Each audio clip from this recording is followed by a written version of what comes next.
Whoever is disappointing us now actually started disappointing us a long time ago. Because I believe that if you do have a calling for politics, you will not be absent in the most important debates of your time.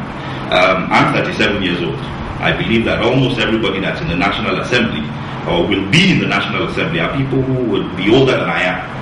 So my question to them is, during those periods, during those times, where were their voices? Where were their voices when the military was clamping down on democracy? Where were their voices when June 12 was annulled? Where were their voices in the most critical period of Nigerian history? And I think that speaks to the first aspect, which is calling.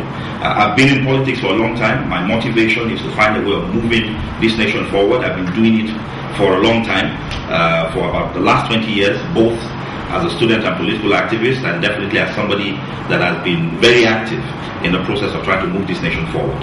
Now, to the second aspect of what I believe would make me an effective representative, there are over 80 specific things that the Constitution specifies are the duties of the National Assembly.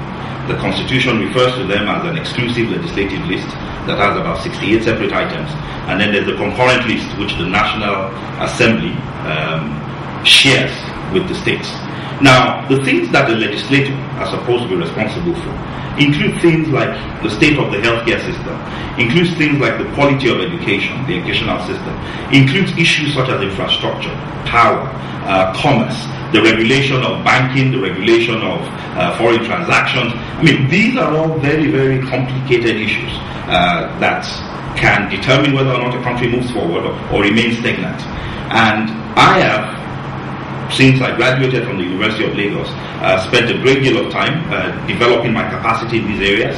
I have worked with companies like McKinsey across the world. I mean, McKinsey is one of the foremost consulting firms in the world. I have lived in places where I've been responsible for some very important programs and projects that have prepared me both mentally and in terms of the capacity that I have for handling many of the things that we're challenged with in Nigeria. I mean, what are the things that the Nigerian legislature should be dealing with? We have a power issue, we have issues with infrastructure, we have issues with transactions and commerce, we have issues with unemployment, finding jobs for our youth. These are things which over time have demonstrated significant competency in, and I believe Assembly will bring in a wealth of experiences that I've gained over the last 20 years, working both in Nigeria and overseas, bringing that experience with me to the National Assembly. And I believe that when I couple that to my political experience, that definitely would make me a very effective member of the National Assembly representing the FCT. Dr. Fabiyi, I heard something that made me wonder. He said the sacrifice, politics is a sacrifice. On what level? Is it animal or is it their time or what? And hey, you now say that politics is a calling. Who called you? Did the Lord flash you by any chance? Or what? I don't understand. I don't, explain to me, please. And Chigel, you ask very good questions. So I'll clarify the things that I said. Thank you. Okay.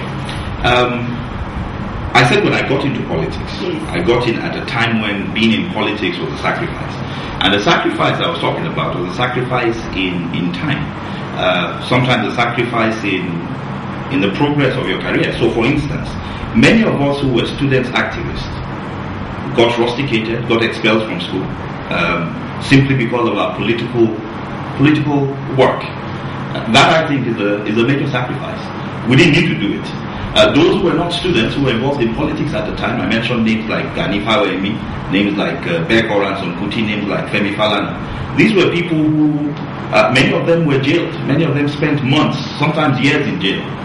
Some of them paid the ultimate sacrifice. So that's the sacrifice I'm talking about. And then when I say politics is a calling, what I mean is you don't just wake up and say you want to become a politician simply because it seems lucrative and it seems attractive to be doing that now. I think if the child is going to be a musician, when that child is young, we would know. You give that child a spoon, the first thing that child will do is she will run to a mirror and act as if that spoon was a microphone. So we know it's a calling. So those of us who, people say our politicians have not been very effective. But over the last 12 years, there are perhaps two names that some people single out. People single out Ahmed McAfee and talk about his tenure when he was governor in Kaduna State. Some other people would also talk about Donald Duke and talk about the work that he did in Cross River State. Now, guess what? I'm not surprised that they were effective, even though they were operating within a political climate in which many other people were not effective. And why am I not surprised? I'm not surprised because Ahmed McAfee, before he became governor, when he was in school, had actually been, I believe, the PRO of the Ahmadu Bello University Students' Union. And people who were with him at the time in school tell me that the type of things that Ahmed did as governor were things that he was already displaying as a student and political activist and leader in his time. The same with Donald Duke. Donald was also a social secretary of the Ahmadu Bello University Students' Union. So many of the things they did later in life were things they had started doing early on. So when I speak about calling, what I mean is that you don't just take up something as a career option. You actually have an affinity for it. You have a deep affinity for that particular thing that you want to do. That is what I refer to as a calling. Oh, this is the politics of something, as we can see so far. It's not a big talk, you know. It's not simple because some people we are supported for their claim, because of this very politics. Oh my, it's a sad thing. Anyway, we shall move on. Another question. Over to you, my brother. All right, Dr. Malcolm.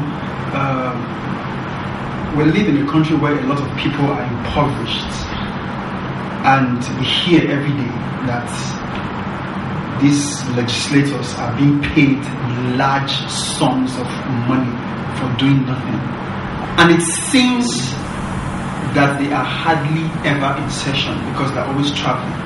Now my question to you, Dr. Malcolm, is this: do you agree that they are being paid too much for doing nothing? And what is supposed to be the duty of the legislator?